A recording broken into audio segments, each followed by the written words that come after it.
Hey there, folks. Brian King here. A colleague of mine said something very interesting the other day to me. She said that entrepreneurs and anxiety kind of go hand in hand. No, almost like they're synonymous, almost like they are inseparable in some way. And I'm curious as to whether you have found that to be true for yourself. Now, I can know, speaking for myself, I was raised by entrepreneurs. And my dad definitely dealt with a lot of depression and anxiety. My mother dealt with a lot of anxiety. She was also the cause of a lot of anxiety. And that's a different story in and of itself. But when you think of being an entrepreneur, I know you see the public face of a lot of people. They seem high energy and they're pumping their fists and playing the rock music and always seem so positive and motivated. But is that the full picture? And when you listen to a lot of these people during interviews, you hear about anxiety issues. You hear about issues of self-worth, especially the more famous or big they get, the more feedback they're getting, the more pressure they feel to perform. It can really weigh heavily on their sense of self-worth. And some of us go into it with that. We have that underlying depression or anxiety. Becky says, you think that it does. Being an entrepreneur comes with tons of uncertainty. Oh yeah, that roller coaster is a joy. I mean, there are times when you can find a degree of stability in what it is you're doing, but then, there was about a month or so ago where the bottom kind of fell out a little bit. I lost a lot of clients at one time, and it was shocking. I didn't see it coming. I mean, it was all for good reasons. I mean, that they decided not to continue, but to me, it was still a shock. Not only in my investment in them, but the income that I relied upon. So it hit me in terms of my morale, hey, was I not good enough? The negative chatter that comes up. But here is the kicker, and I had a conversation with some colleagues about this morning, and I've shared this in other videos. I experience depression daily. I wake up in the morning and I feel depression. I don't want to say I'm depressed because I don't want to identify that closely with the mood, that my identity is my mood. I am depressed. I am angry. I don't want to think of it that way. It's an energy. It's a current. It's an influence. Now, I'm not minimizing people that may have what's called clinical depression, where it can be incredibly paralyzing and debilitating, because depression, like anything else, exists on a continuum. There's melancholy, there's morose, there's depression, there's sadness. There's different flavors of the same mood. So I'm going to leave it to you to decide just kind of where you are in terms of your level of intensity. As far as that goes, the term we're using, depression here. But the important thing, at least that I found from my work, and I just had coffee with a good friend of mine, and we discussed this as well. I've been having a lot of conversations about depression today. What kind of people am I surrounding myself with? In any case, we all kind of arrived at the same conclusion.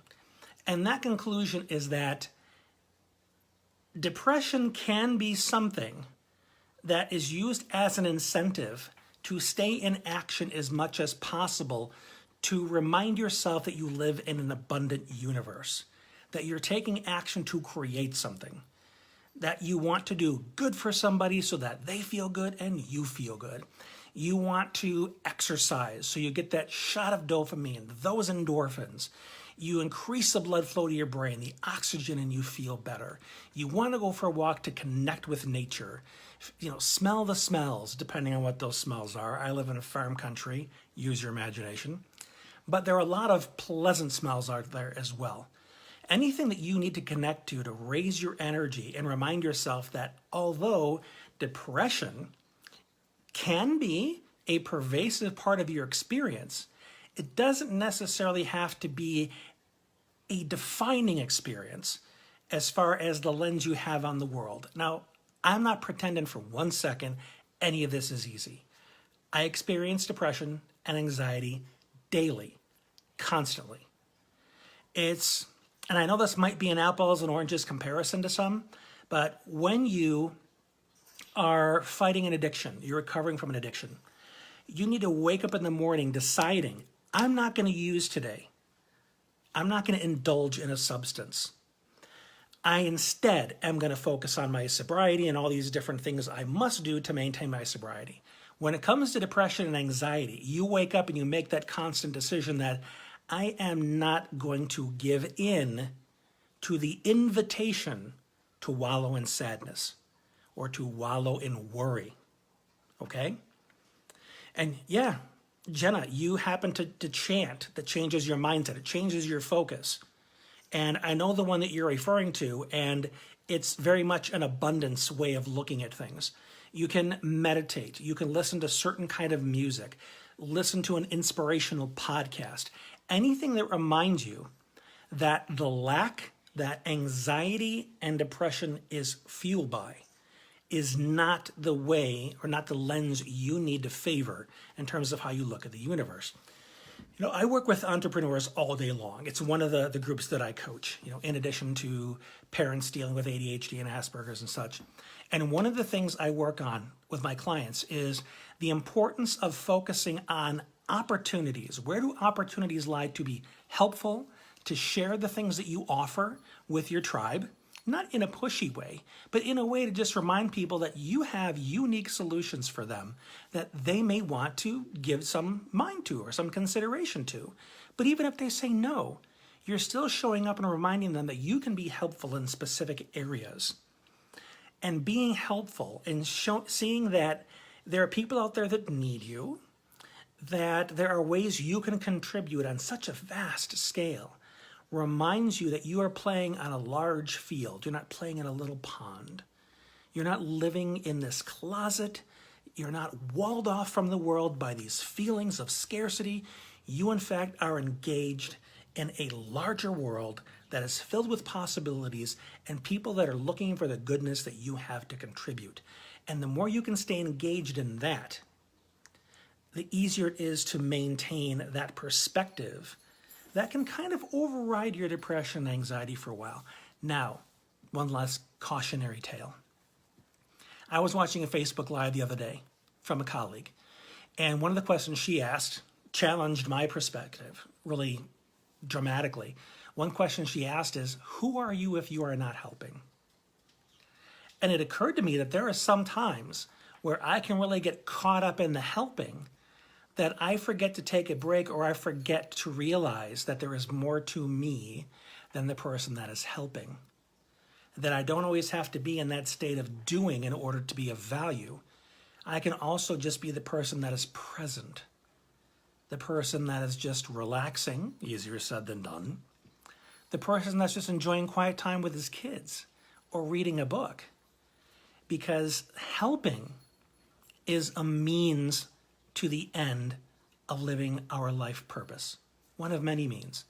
And our life purpose, at least, I'm not speaking for myself here, is to do my best to relieve the suffering as much as possible in the lives of those I am blessed to be in relationships with, whether it's family, friends, colleagues. And in many cases, and I know this is not news to you, self-care is the way to do that. Taking time off to let yourself recharge, repair, replenish. Because then when you do show up to be helpful, you're bringing as close to 100% of you to the table as possible, as opposed to less than that, because you're burning the candle at both ends, burning yourself out, and then when you reach that level of, guess what you tend to slide into? Depression, anxiety, feelings of not good enough, because you can't maintain that pace 24/7. So finding that sometimes what can seem like elusive balance is critical. Whether you're dealing with depression, anxiety, any other kind of diagnoses, none of them is a deal breaker. None of them is your destiny in terms of how you engage the world. They can simply be energies in the background that you use as an incentive to stay engaged to the abundant universe that you are a part of. So that's just my 2 cents on that. I hope it was helpful to you in some way. If so, leave me a comment. Let me know what you think. And if there is somebody that you know who can benefit from this message, by all means, share it with them. So until we talk again, this has been Brian. Thanks for being you.